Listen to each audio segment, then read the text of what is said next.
जय हिंद। देश हित में, जनता के हित में मुंबई से मैं रविंद्र जैन विनती करता हूं देशवासियों और माननीय सर्वोच्च न्यायालय जी, आपको प्रणाम करता हूं। माननीय, प्राचीन भारत की सभ्यता को वापिस लाना होगा। प्राचीन काल की संस्कृति और शास्त्रों के गढ़ को वापिस से हमें खड़ा करना होगा। माननीय, बहुत बड़ा राज है इसके अंदर कि भारत की जो प्राचीन सभ्यता, संस्कृति, शास्त्रों का जो गढ़ था, उस भारत में कुछ तो था ऐसा जिसकी वजह से दुनिया ने भारत के ऊपर आक्रमण किया और कब्जा किया। माननीय, हमारे शास्त्रों में आज का विज्ञान छिपा था। माननीय, उन शास्त्रों को भी मुगलों ने, अंग्रेजों ने लूटा और अध्ययन किया और वो देश आगे बढ़ते चले गए। माननीय, ये कड़वा सच है कि भारत ही एक केंद्र बिंदु है पूरी दुनिया का, जहाँ से सभी श्रृंखलाएँ फूटी और तरह तरह के देश में तरह तरह की संस्कृतियों का प्रावधान हुआ, प्रादुर्भाव हुआ। ये बात सच है, लेकिन केंद्र बिंदु भारत ही है। माननीय, विज्ञान तो आज इस बात का खुलासा करती है कि पृथ्वी से दूरी चंद्रमा की, सूर्य की या नक्षत्रों की, लेकिन शास्त्रों में हजारों साल पहले हाथ से लिख दिया गया, भविष्यवाणी के माध्यम से उन शास्त्रों के हर पन्ने पर पूरी दुनिया की कैलकुलेशन कर दी गई। उस समय विज्ञान नहीं था, उस समय ज्ञान था, तत्व ज्ञान था, आराधना थी, साधना थी। माननीय, भारत ऋषियों, शास्त्रों और संतों का प्रचंड देश था, जहां पर ज्ञान का भंडार, तरह तरह के शास्त्र और शस्त्रों का भंडार, आयुर्वेद, एक से एक आयुर्वेद, जड़ी बूटियों का भंडार था। लेकिन समय के साथ साथ वो धूमिल होता चला गया। माननीय, और इतने शासनकाल तक मुगलों के कब्जे ने, अंग्रेजों के कब्जे ने भारत की संत प्रणाली, शास्त्र प्रणाली को नेस्तनाबूद कर दिया। माननीय, बहुत कुछ है हमारे शास्त्रों में प्रकृति के नेचर के हिसाब से जो हमारे जीवन के लिए काफ़ी महत्वपूर्ण है। आज भारत के अंदर हजारों प्रकार की बीमारियां, जैसे खाने का मीनो होता है, मीनो कार्ड, उस तरीके की बीमारियां पैदा होती है और हो रही है।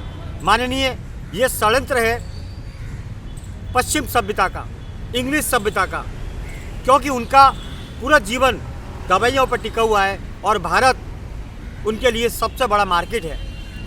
माननीय, फिर से भारत को आयुर्वेद घोषित किया जाए, बनाया जाए। माननीय, हर पत्ती में, माननीय, हर पेड़ की पत्ती में जीवन की रचना छिपी हुई है। ये बात एक कड़वा सच है कि हमारा भारत इतना महान है, इतना बुद्धिमान है, इतना शक्तिमान है और दूरदर्शी है कि जिसका जवाब नहीं। लेकिन हमारे नेताओं की सोच ने, उनकी अय्याशी ने हमारे भारत की सृष्टि को, पारदर्शिता को निस्तनाबूद कर दिया। इसके जिम्मेदार नेता हैं, लेकिन कहीं ना कहीं 99% भारत की जनता भी है। माननीय, आपको आगे आना होगा और आपके साथ जो काफिला चलेगा वो बड़ा मजबूती के साथ आगे बढ़ेगा। माननीय, मेरी विनती है, आयुर्वेद का भारत, निरोगी भारत फिर से तैयार किया जाए।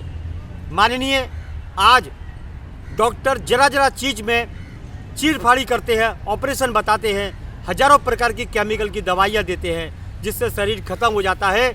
माननीय, ये बात सच है कि हमारे वनस्पतियों में इतनी ताकत है कि एक पत्ती को खा लो या उसका काढ़ा बना लो या चटनी बना लो, किडनी जैसी बीमारियां, कैंसर जैसी बीमारियां, स्टोन जैसी बीमारियां जड़ से ख़त्म हो जाती है माननीय, ये 100% सच है।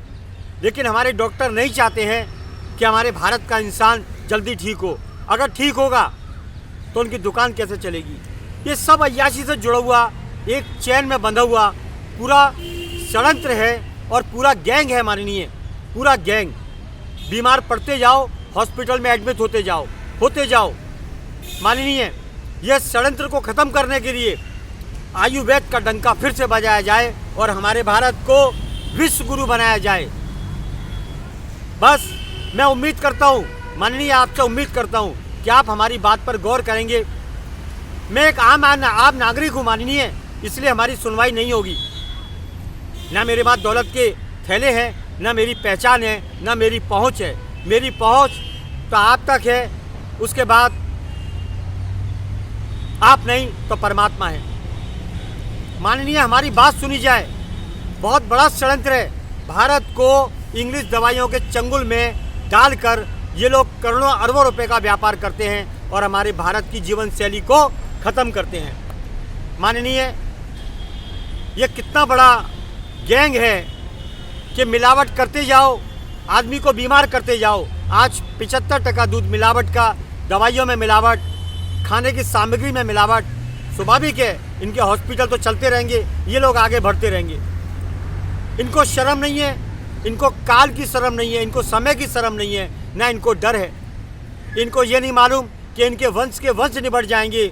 जब इनका समय इनके विपरीत होगा तो न इनका बाप साथ होगा, न नेता साथ होगा, न थैले भर भर के रुपए साथ होंगे। ये समय का चक्र है माननीय।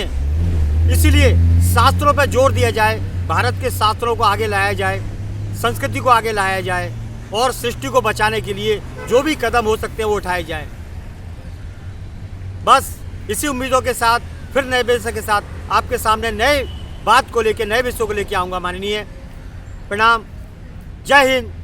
मैं रविंद्र जैन, मुंबई से।